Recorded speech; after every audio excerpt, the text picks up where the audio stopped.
নমস্কার, আমি অনিতা। আমার স্টোরি উইথ অনিতা চ্যানেলে আপনাদের সবাইকে অনেক স্বাগত। আজ শোনাব বিভূতিভূষণ বন্দ্যোপাধ্যায়ের লেখা পথের পাঁচালীর 10ম পরিচ্ছেদ। চলুন শুরু করি। কয়েক মাস কাটিয়া গিয়াছে। সর্বজয়া ভুবন মুখুজ্জের বাড়ির কুয়া হইতে জল তুলিয়া আনিল। পিছনে পিছনে অপু মায়ের আঁচল মুঠা পাকাইয়া ধরিয়া ও বাড়ি হইতে আসিল। সর্বজয়া ঘড়া নামাইয়া রাখিয়া বলিল, তা তুই পেছনে পেছনে অমন করে ঘুরতে লাগলি কেন বল দেখি? ঘরকন্নার কাজকর্ম সারব তবে তো ঘাটে যাব, কাজ করতে দিবি না? না। অপু বলিল, তা হোক, কাজ তুমি ওবেলা করো এখন মা, তুমি যাও ঘাটে।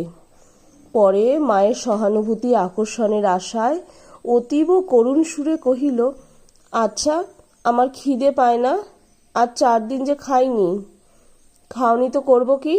রোদ্দুরে বেরিয়ে বেরিয়ে জ্বর বাঁধিয়ে বসবে, বললে কথা কানে নাও নাকি তোমরা? ছিষ্টির কাজ করব তবে তো ঘাটে যাব, বসে তো নেই। যাও, ওরকম দুষ্টুমি করিস নে, তোমাদের ফরমাস মতো কাজ করবার সাধ্যি আমার নেই, যা। অপু মায়ের আঁচল আরও জোর করিয়া মুঠা পাকাইয়া ধরিয়া বলিল, কখনো তোমায় কাজ করতে দেব না, রোজই তো কাজ করো, একদিন বুঝি বাদ যাবে না? এক্ষুনি ঘাটে যাও। না, আমি শুনবো না। করো দেখি কেমন কাজ করবে। সর্বজয়া পুত্রের মুখের দিকে চাহিয়া হাসিয়া বলিল, ওরকম দুষ্টুমি করো না, ছি, এই হয়ে গেল। বলে, এই আর একটুখানি সবুর করো, ঘাটে যাব, ছুটে এসে তোমার ভাত চড়িয়ে দেবো। দুষ্টুমি করে কি? ছাড় আঁচল, কখনো পলতার বড়া ভাজা খাবি বল দেখি। ঘণ্টাখানেক পর অপু মহা উৎসাহের সহিত খাইতে বসিল। গ্লাস তুলিয়া সে ঢকঢক করিয়া অর্ধেকখানি খালি করিয়া ফেলিয়া পরে আরও 2-1 গ্লাস খাইয়া কিছু ভাত পাতের নিচে ছড়াইয়া বাকি জলটুকু শেষ করিয়া হাত তুলিয়া বসিল। কই খাচ্ছিস কই? এতক্ষণ তো ভাত ভাত করে হাঁপাচ্ছিলি। পলতার বড়া, ওই তো সবই ফেলে রাখলি, খেলি কি তবে? সর্বজয়া এক বাটি দুধ ভাত মাখিয়া পুত্রকে খাওয়াইতে বসিল। দেখি, হাঁ করো, তোমার কপালখানা, মন্ডা না, মেঠাই না, 2টো ভাত আর ভাত, তা ছেলে দশা দেখলে হয়ে আসে।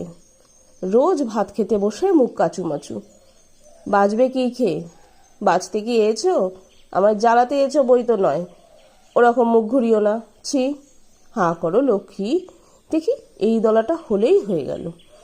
আবার ওবেলা টুমদের বাড়ি মনসার ভাসান হবে, তুই জানিস না বুঝি? শিগগির খেয়ে নিয়ে চল। আমরা সব দুর্গা বাড়ি ঢুকিল। কোথা হইতে ঘুরিয়া আসিতেছে, 1 পা ধুলা, কপালের সামনে একগোছা চুল সোজা হইয়া প্রায় 4 আঙুল উঁচু হইয়া আছে। সে সব সময় আপন মনে ঘুরিতেছে। পাড়ার সমবয়সী ছেলে মেয়ের সঙ্গে তাহার বড় একটা খেলাধুলা নাই। কোথায় কোন ঝোপে বইচি পাকিল, কাদের বাগানে কোন গাছটায় আমের গুটি বাঁধিয়াছে, কোন বাসতলায় শেয়াকুল খাইতে মিষ্ট, এসব তাহার নখদর্পণে। পথে চলিতে চলিতে সে সর্বদা পথের 2 পাশে সতর্ক দৃষ্টিতে চাহিয়া চাহিয়া দেখিতে দেখিতে চলিয়াছে। কোথাও কাঠপোকা বসিয়া আছে কিনা, যদি কোথাও কন্টিকারি গাছের পাকা ফল দেখিতে পাইল, তৎক্ষণাৎ খেলাঘরের বেগুন করিবার জন্য তাহা তুলিতে বসিয়া যাইবে। হয়তো পথে কোথাও বসিয়া সে নানা রকম খাপড়া লইয়া ছুঁড়িয়া পরীক্ষা করিয়া দেখিতেছে গঙ্গা যমুনা খেলায় কোনখানা ভালো তাক হয়। পরীক্ষায় যেখানা ভালো বলিয়া প্রমাণিত হইবে সেখানা সে সযত্নে আঁচলে বাঁধিয়া লইবে। সর্বদাই সে পুতুলের বাক্স ও খেলাঘরের সরঞ্জাম লইয়া মহাব্যস্ত। সে ঢুকিয়া অপরাধী দৃষ্টিতে মায়ের দিকে চাহিল। সর্বজয়া বলিল, এলে, এসো, ভাত তৈরি, খেয়ে আমায় উদ্ধার করো, তারপর আবার কোন দিকে বেরোতে হবে বেরো। বৈশাখ মাসের দিন সকলের মেয়ে দেখো গে যাও সেজুতি করছে, শিব পুজো করছে, আর অত বড় ধাড়ি মেয়ে দিনরাত কেবল টোটো। সেই সকাল হতে না হতে বেরিয়েছে, আর এখন এই দুপুর ঘুরে গিয়েছে, এখন এলো বাড়ি। মাথাটা ছিঁড়ি দেখো না, না একটু তেল দেওয়া, না একটু চিরুনি ছোঁয়ানো।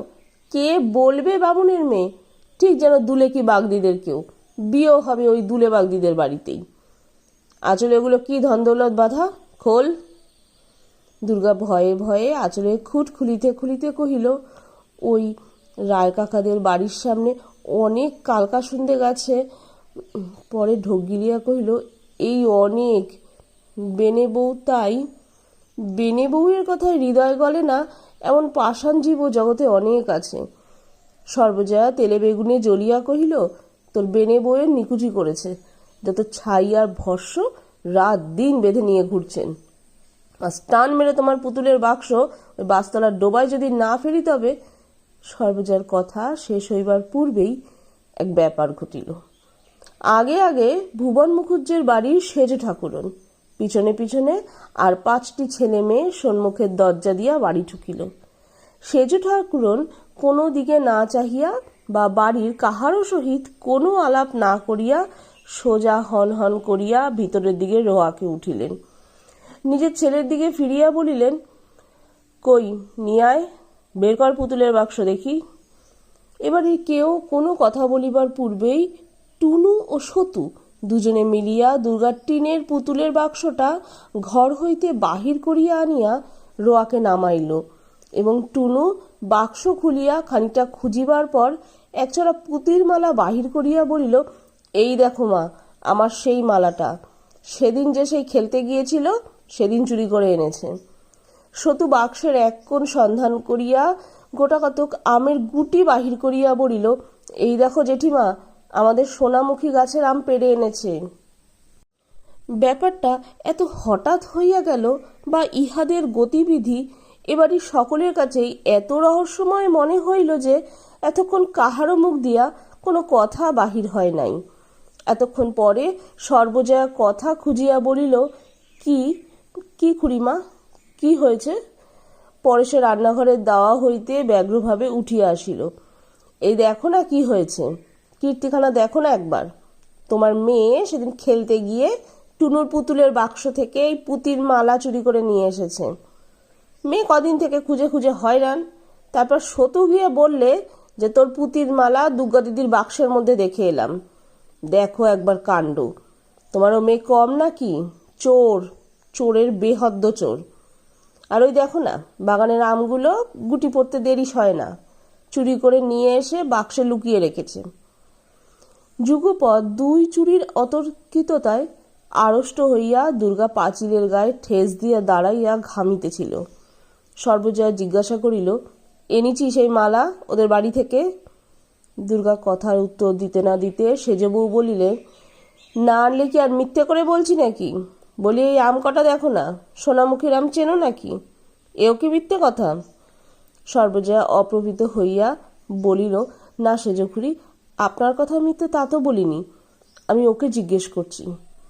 সেজ ঠাকুরন হাত নাড়িয়া ঝাঁজের সহিত বলিলেন, জিজ্ঞেস করো আর যা করো বাপু, ও মেয়ে সোজা হবে না, আমি বলে দিচ্ছি। এই বয়সে যখন চুরিবিদ্যে ধরেছে, তখন এরপর ওর যা হবে সে টেরই পাবে। চলে সতু, নে আমের গুটিগুলো বেঁধে নে। বাগানের আমগুলো লক্ষ্মী ছাড়া ছুরির জ্বালায় যদি চোখে দেখবার জো আছে। টুনু, মালা নিয়েছিস তো? সর্বজয়ার কি জানি কেমন একটু রাগ হইল। ঝগড়াতে সে কিন্তু পিছু হটিবার পাত্র নয়। বলিল, পুতির মালার কথা জানি না সেজখুড়ি, কিন্তু আমের গুটিগুলো সেগুলো পেরেছে কি তলা থেকে কুড়িয়ে এনেছে তার গায়ে তো নাম লেখা নেই সেজখুড়ি। আর ছেলে মানুষ যদি ধরো এনেই থাকে। সেজ ঠাকুরন অগ্নিমূর্তি হইয়া বলিলেন, বলি কথাগুলো তো বেশ কেটে কেটে বলছো। বলি আমের গুটিতে নাম লেখা না হয় নেই, তোমাদের কোন বাগান থেকে এগুলো এসেছে তা বলতে পারো? বলি টাকাগুলোতেও তো নাম লেখা ছিল না, তা তো হাত পেতে নিতে পেরেছিলে। আজ 1 বছরের ওপর হয়ে গেল, আজ দেব কাল দেব। আসবো এখনো বেলা, টাকা দিয়ে দিও। ও আমি আর রাখতে পারবো না, টাকার জোগাড় করে রেখো বলে দিচ্ছি। দলবল সহ সেজ ঠাকুরন দরজার বাহির হইয়া গেলেন। সর্বজয়া শুনিতে পাইল পথে কাহার কথার উত্তরে তিনি বেশ উচ্চকণ্ঠেই বলিতেছেন, ওই এবারই ছুরিটা টুনুর বাক্স থেকে এই পুতির মালা ছড়াটা চুরি করে নিয়ে গিয়ে করেছে কি নিজের বাক্সে লুকিয়ে রেখেছে। আর দেখো না এই আমগুলো, পাশেই বাগান, যত ইচ্ছে পারলেই হয়, তাই বলতে গেলাম, তা আমায় কেটে কেটে বলছেন, তা এনেছে ছেলে মানুষ, ওরকম এনেই থাকে, ওতে কি তোমাদের নাম লেখা আছে নাকি? তিনি সুর নিচু করিয়া কহিলেন, মাই কি কম চোর নাকি? মেয়ের শিক্ষে কি আর অমনি হয়েছে? বাড়ি শুদ্ধ সব চোর। অপমানে দুঃখে সর্বজয়ার চোখে জল আসিল। সে ফিরিয়া দুর্গার রুক্ষ চুলের গোছা টানিয়া ধরিয়া ডাল ভাত মাখা হাতেই দুধ দাঁড় করিয়া তার পিঠের ওপর কিল ও চরের উপর চর মারিতে মারিতে বলিল, আপদ বালাই কোথা একটা থেকে জুটেছে, মলেও আপদ চুকে যায়, মরেও না যে বাঁচি। হাড় চুড়োয়, বেরো বাড়ি থেকে, দূর হয়ে যা, যা এক্ষুনি বেরো। দুর্গা মার খাইতে খাইতে ভয়ে খিড়কি দৌড় দিয়া ছুটিয়া বাহির হইয়া গেল। তাহার ছেঁড়া চুলের রুক্ষ চুলের গোছা দুই একটা সর্বজয়ার হাতে থাকিয়া গেল। অপু খাইতে খাইতে অবাক হইয়া সমস্ত ব্যাপার দেখিতেছিল। দিদি পুতির মালা চুরি করিয়া আনিয়াছিল কিনা তাহা সে জানে না। পুতির মালাটা সে ইহার আগে কোনোদিন দেখে নাই, কিন্তু আমের গুটি যে চুরির জিনিস নয় তাহা সে নিজে জানে। কাল বৈকালে দিদি তাহাকে সঙ্গে করিয়া টুনুদের বাগানে আম কুড়াইতে গিয়াছিল এবং সোনামুখীর তলায় আম কটা পড়িয়াছিল। দিদি কুড়াইয়া লইল সে জানে। কাল হইতে অনেকবার দিদি বলিয়াছে, ও অপু, এবার সেই আমের গুটিগুলো জারাবো, কেমন তো? কিন্তু মা অসুবিধাজনকভাবে বাড়ি উপস্থিত থাকার দরুন উক্ত প্রস্তাব আর কার্যে পরিণত করা সম্ভব হয় নাই। দিদির অত্যন্ত আশার জিনিস আমগুলা এভাবে লইয়া গেল, তাহার ওপর আবার দিদি এরূপভাবে মারও খাইল। দিদির চুল ছিঁড়িয়া দেওয়ায় মায়ের উপর তাহার অত্যন্ত রাগ হইল। যখন তাহার দিদি মাথার সামনে রুক্ষ চুলের গোছা খাড়া হইয়া বাতাসে উড়ে, তখনই কি জানি কেন দিদির ওপর অত্যন্ত মমতা হয়। কেমন যেন মনে হয় দিদির কেহ কোথাও নাই, সে যেন একা কোথা হইতে আসিয়াছে, উহার সাথী কেহ এখানে নাই। কেবলই মনে হয় কেমন করিয়া সে দিদির সকল দুঃখ ঘুচাইয়া দিবে, সকল অভাব পূরণ করিয়া তুলিবে, তাহার দিদিকে সে এতটুকু কষ্টে পড়িতে দিবে না। খাওয়ার পরে অপু মায়ের ভয়ে ঘরের মধ্যে বসিয়া পড়িতে লাগিল, কিন্তু তাহার মন থাকিয়া থাকিয়া কেবলই বাহিরে ছুটিয়া যাইতেছিল। বেলা একটু পড়িলে সে টুনুদের বাড়ি, পটলিদের বাড়ি, নেড়াদের বাড়ি, একে একে সকল বাড়ি খুঁজিল। দিদি কোথাও নাই। রাজকৃষ্ণ পালিতের স্ত্রী ঘাট হইতে জল লইয়া আসিতেছিলেন। তাহাকে জিজ্ঞাসা করিল, জেঠিমা, আমার দিদিকে দেখেছ? সে আজ ভাত খায়নি, কিছু খায়নি। মা তাকে আজ বড্ড মেরেছে। মার খেয়ে কোথায় পালিয়েছে, দেখেছ জেঠিমা? বাড়ির পাশের পথ দিয়া যাইতে যাইতে ভাবিল, বাঁশবাগানে সে যদি বসিয়া থাকে, সেদিকে গিয়া সমস্ত খুঁজিয়া দেখিল। সে খিড়কির দরজা দিয়া বাড়িতে ঢুকিয়া দেখিল বাড়িতে কেহ নাই। তাহার মা বোধহয় ঘাটে কি অন্য কোথাও গিয়াছে। বাড়িতে বৈকালের ছায়া পড়িয়া আসিয়াছে। সম্মুখের দরজার কাছে যে বাঁশঝাড় ঝুঁকিয়া পড়িয়াছে, তাহার একগোছা ঝুলিয়া পড়া শুকনো কঞ্চিতে তাহার পরিচিত সেই লেজঝোলা হলদে পাখি আসিয়া বসিয়াছে। রোজই সন্ধ্যার কিছু পূর্বে সে কোথা হইতে আসিয়া এই বাঁশঝাড়ের কঞ্চিখানির উপর বসে। রোজ রোজ রোজ। আরও কত কি পাখি চারিদিকের বনে কিচকিচ করিতেছে। নীলমণি রায়দের পোড়া ভিটা গাছপালার ঘন ছায়ায় ভরিয়া গিয়াছে। অপু রোয়াকে দাঁড়াইয়া দূরে সেই অশ্বত্থ গাছটির মাথার দিকে চাহিয়া দেখিল। একটু একটু রাঙা রোদ গাছের মাথায় এখনো মাখানো। মগডালে কি একটা সাদা মতো দুলিতেছে, হয় বক নয় কাহারও ঘুড়ি ছিঁড়িয়া আটকাইয়া ঝুলিতেছে। সমস্ত আকাশ জুড়িয়া যেন ছায়া আর অন্ধকার নামিয়া আসিতেছে। চারিদিক নির্জন, কেহ কোনো দিকে নাই। নীলমণি রায়ের পোড়ো ভিটায় কচুঝাড়ের কালো ঘন সবুজ নতুন পাতা চকচক করিতেছে। তাহার মন হঠাৎ হু হু করিয়া উঠিল। কতক্ষণ হইল সেই গিয়াছে, বাড়ি আসে নাই, খায় নাই, কোথায় গেল দিদি?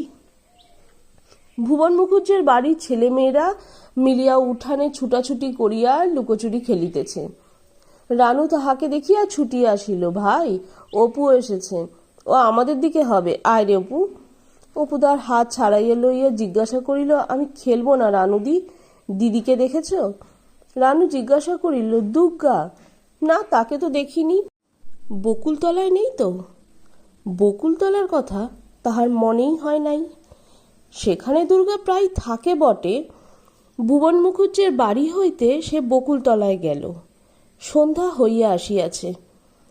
বকুল গাছটি অনেক দূর পর্যন্ত জুড়িয়া ডালপালা ছড়াইয়া ঝুপসি হইয়া দাঁড়াইয়া আছে। তলাটা অন্ধকার, কেহ কোথাও নাই। যদি কোনো দিকে গাছপালার আড়ালে থাকে। সে ডাক দিল, দিদি, ও দিদি, দিদি। অন্ধকার গাছটায় কেবল কতগুলা বক পাখা ঝটপট করিতেছে মাত্র। অপু ভয়ে ভয়ে উপরের দিকে চাহিয়া দেখিল। বকুলতলা হইতে একটু দূরে ডোবার ধারে খেজুর গাছ আছে। এখন ডাসা খেজুরের সময়, সেখানেও তাহার দিদি মাঝে মাঝে থাকে বটে, কিন্তু অন্ধকার হইয়া গিয়াছে। ডোবাটি দুই ধারে বাঁশবন। সেখানে যাইয়া দেখিতে তাহার সাহস হইল না। বকুল গাছের গুড়ির কাছে সরিয়া গিয়া সে দুই একবার চিৎকার করিয়া ডাকিল। ভাটশেওড়া বনে কি একটি জন্তু তাহার গলার সাড়া পাইয়া খস খস শব্দ করিয়া ডোবার দিকে ছুটিয়া পলাইল। বাড়ির পথে ফিরিতে ফিরিতে হঠাৎ সে থমকিয়া দাঁড়াইল। সামনে সেই গাব গাছটি। একা সন্ধ্যার পর এ গাব গাছের তলার পথ দিয়া যাওয়া সর্বনাশ, গায়ে কাটা দিয়া ওঠে। কেন যে তাহার এই গাছটির নিচ দিয়া যাইতে ভয় করে তাহা সে জানে না। কোনো কারণ নাই, এমনি ভয় করে, এবং কারণ কিছু নাই বলিয়া ভয় অত্যন্ত বেশি করে। এত দেরি পর্যন্ত সে কোনো দিন বাড়ির বাহিরে থাকে নাই। আজ তাহার সে খেয়াল হইল না। মন ব্যস্ত ও অন্যমনস্ক না থাকিলে সে কখনোই এ পথে আসিত না। অপু খানিক্ষণ অন্ধকার গাবতলাটির দিকে চাহিয়া দাঁড়াইয়া থাকিয়া ফিরিল। তাহাদের বাড়ি যাইবার আর একটা পথ আছে। একটুখানি ঘুরিয়া পটলিদের বাড়ির উঠান দিয়া গেলে গাবতলার এ অজানা বিভীষিকার হাত হইতে নিষ্কৃতি পাওয়া যায়। পটলির ঠাকুমার সন্ধ্যার সময় বাড়ির রোয়াকে ছেলেপিলেদের লইয়া হাওয়ায় বসিয়া গল্প করিতেছেন। পটলির মা রান্নাঘরে রাঁধিতেছেন।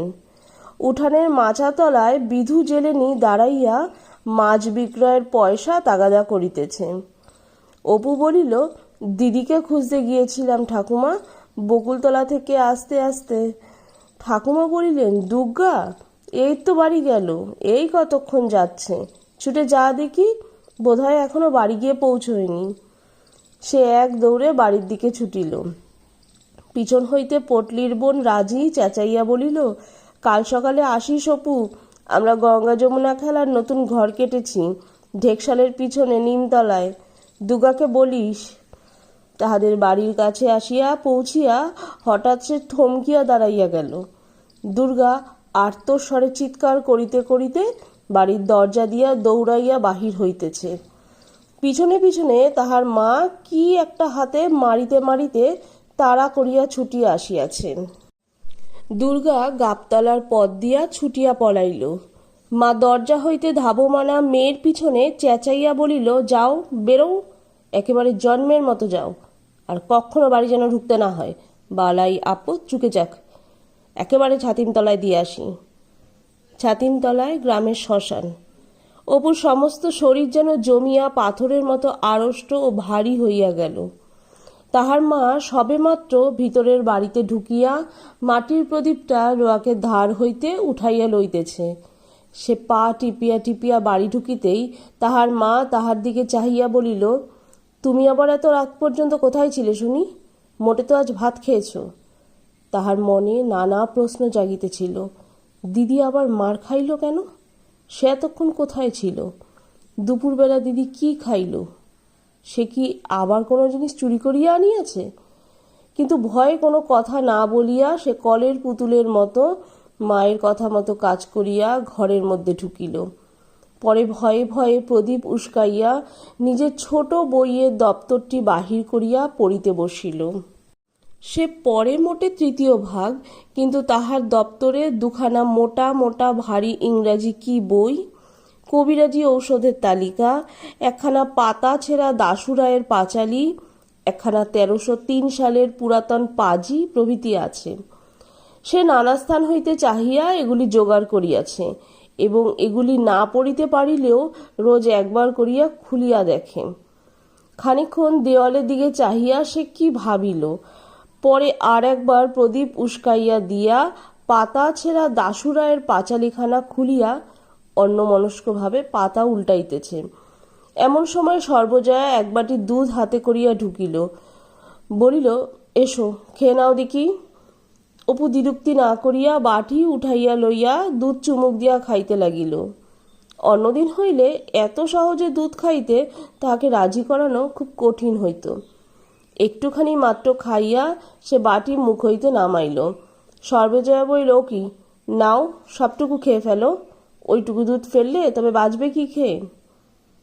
অপু বিনা প্রতিবাদে দুধের বাটি পুনরায় মুখে উঠাইল।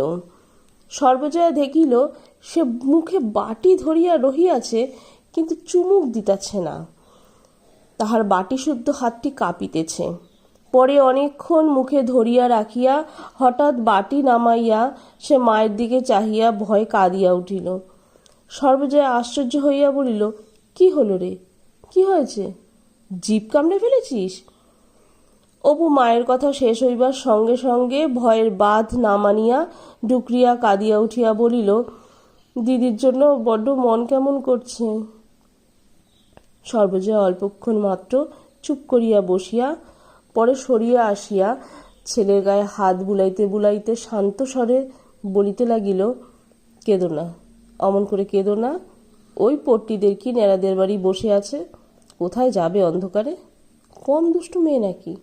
সেই দুপুরবেলা বেরুলো, সমস্ত দিনের মধ্যে আর চুলের টিকি দেখা গেল না। না খাওয়া না দাওয়া। কোথায় ওপাড়ার পালিতদের বাগানে বসেছিল, সেখানে বসে বসে কাঁচা আম আর জামরুল খেয়েছে। এক্ষুনি ডাকতে পাঠাচ্ছি। কেঁদো না অমন করে, আবার জ্বর আসবে। ছি। পরে সে আঁচল দিয়া ছেলের চোখের জল মুছাইয়া দিয়া বাকি দুধটুকু খাওয়াইবার জন্য বাটি তার মুখে তুলিয়া ধরিল। হাঁ করো দিকি, লক্ষ্মী সোনা, উনি এলেই ডেকে আনবেন এখন। একেবারে পাগল, কোত্থেকে একটা পাগল এসে জন্মেছে। আর এক চুমুক, হা। রাত অনেক হইয়াছে। উত্তরের ঘরের তক্তাপোষে অপু ও দুর্গা শুইয়া আছে। অপুর পাশে তাহার মায়ের শুইবার জায়গা খালি আছে, কারণ মা এখনো রান্নাঘরে কাজ সারিয়া আসে নাই। তাহার বাবা আহারাদি সারিয়া পাশের ঘরে বসিয়া তামাক খাইতেছেন। বাবা বাড়ি আসিয়া দুর্গাকে পাড়া হইতে খুঁজিয়া আনিয়াছেন। বাড়ি আসিয়া পর্যন্ত দুর্গা কাহারও সঙ্গে কোনো কথা বলে নাই। খাওয়া দাওয়া সারিয়া আসিয়া চুপ করিয়া শুইয়াছে। অপু দুর্গার গায়ে হাত দিয়া জিজ্ঞাসা করিল, দিদি, মা কি দিয়ে মেরেছিল রে সন্ধেবেলা? তোর চুল ছিঁড়ে দিয়েছে? দুর্গার মুখে কোনো কথা নাই। সে পুনরায় জিজ্ঞাসা করিল, আমার উপর রাগ করেছিস দিদি? আমি তো কিছু করিনি। দুর্গা আস্তে আস্তে বলিল, না বই কি। তবে সতু টের পেল কি করে যে পুতির মালা আমার বাক্সে আছে? অপু প্রতিবাদের উত্তেজনায় উঠিয়া বসিল। না সত্যি, আমি তোর গা ছুঁয়ে বলছি দিদি, আমি তো দেখাইনি। আমি জানিনি যে তোর বাক্সে আছে। কাল সতু বিকেলবেলা এসেছিল, ওর সেই বড় রাঙা ভাটাটা নিয়ে আমরা খেলছিলাম। তারপর বুঝলি দিদি, সতু তোর পুতুলের বাক্স খুলে কি দেখছিল। আমি বললাম, ভাই তুমি দিদির বাক্সে হাত দিও না, দিদি আমাকে বকে। সেই সময় দেখেছে। পরে সে দুর্গার গায়ে হাত বুলাইয়া বলিল, খুব লেগেছে রে দিদি? কোথায় মেরেছে মা? দুর্গা বলিল, আমার কানের পাশে মা একটা বাড়ি যা মেরেছে, রক্ত বেরিয়েছিল, এখনো কনকন করছে এইখানে। এই দেখ হাত দিয়ে, এইখানে। তাই তো রে, কেটে গিয়েছে যে। একটু পিদিমেতে লাগিয়ে দেবো দিদি? থাকবে। কাল পালিতদের বাগানে বিকেলবেলা যাবো বুঝলি, কামরাঙা যা পেকেছে, এই এত বড় বড়। কাউকে যেন বলিস নে, তুই আর আমি চুপি চুপি যাব। আমি আজ দুপুরবেলা দুটো পেড়ে খেয়েছি, মিষ্টি যেন গুড়।